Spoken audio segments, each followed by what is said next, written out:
The European Parliament agreed on the general agreement with Canada. If we can underline the main topics of this CETA. Well, the main achievement in economic terms is the removal of many of the trade barriers that are a hindrance for our companies in their exports to Canada, and of course vice versa. There are 70,000 EU companies that export things, goods or services to Canada. More than 50,000 of those are SMEs, small and medium-sized enterprises. Somewhere around 860,000 jobs in Europe depend directly or indirectly on exports to Canada.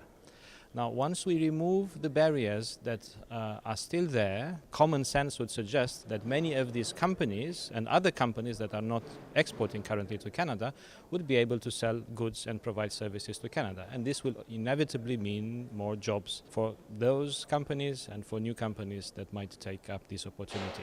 So it's really good for jobs and growth, although it's not going to be a miraculous cure. I mean, CETA is not going to, produce a European miracle, but for around 1 million people, it will probably have a very positive impact.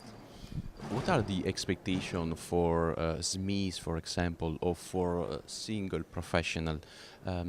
Because someone fears that this agreement will benefit only the big companies and not the smallest one. And I really strongly disagree with that. I mean, we live in a world where the trade barriers that we still have are small for the big companies. I mean, if you have a 3, 4, 5% barrier, customs tariff, for instance, that can be close to nothing for a very large multinational, which can also jump over that tariff, going to produce in Canada, for instance, or in another jurisdiction that allows them to sell freely to Canada.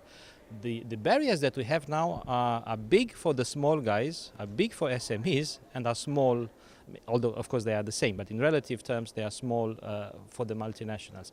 So actually I believe treaties such as CETA do make the world a friendlier place for SMEs rather than for multinationals. I can try to give you some examples. I have here the Italian national paper that I prepared for our debate in Parliament, trying to identify in very concrete terms what the benefits will be for the Italian economy in this context. And I have a list of sectors where Italy is very good at producing, and which they already export. These sectors already export to Canada. And let's just take an example here: motor vehicles and parts. There are exports of almost 300 million from Italy to Canada, and the tariffs faced by these exports to Canada are up to 9.5%. I mean, common sense would suggest that once you remove these 9.5%, even more motor vehicles and parts components could be exported from Italy to Canada. Machinery and electrical products. Italy has almost 1 billion worth of exports, and tariff peaks can be up to 9% to Canada again. Removing this will obviously help this sector of the Italian economy. Apparel and footwear, so clothes, textiles, stone and ceramics, ships and boats. Again, these are sectors of the Italian economy. Furniture, chemicals, pharmaceuticals, leather. Of course, Italy is very good at this. Cheese, mineral water, wine, and various services of the Italian economy that could all be exported with no tariffs and much less barriers, administrative barriers, customs barriers, other than tariffs to Canada. So again, common sense suggests that the Italian economy stands to win from this agreement, as will the Canadian economy, as will other EU economies. Final questions. What about the pure services? So not enterprise exporting or importing goods, but services, accountants or architects, these kind of services. Yeah, I mean, the agreement makes it easier, at least in theory.